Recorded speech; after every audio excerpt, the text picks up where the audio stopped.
பெரும்பாலான தேர்தல் வாக்குறுதிகளை நிறைவேற்றிட்டோம். 1, 2 தான் நாங்க நிறைவேற்றல அப்படின்னு சமீபத்துல முதலமைச்சர் திரு மு.க.ஸ்டாலின் பேசியிருக்காரு. 505 வாக்குறுதிகள்ல முக்கியமாக நிறைவேற்றப்படாத ஒரு 10 வாக்குறுதிகளை நம்ம இப்ப பார்க்கலாங்க. அதாவது பழைய ஓய்வூதிய திட்டம், பகுதி நேர ஆசிரியர்கள் பணி நிரந்தரம், அதுக்கப்புறம் ரூ.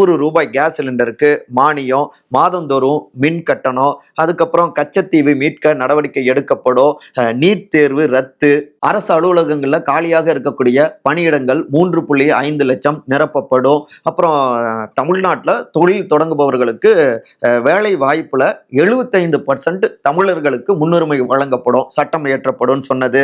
ஆண்டுதோறும் குறைந்தது 100 நாட்கள் சட்டமன்றம் நடத்தப்படும், வேளாண் விளைபொருட்களுக்கு தகுந்த விலை கொடுக்கப்படும் அப்படின்னு இப்படி அடுக்கடுக்கான வாக்குறுதிகள் கொடுத்தாங்க.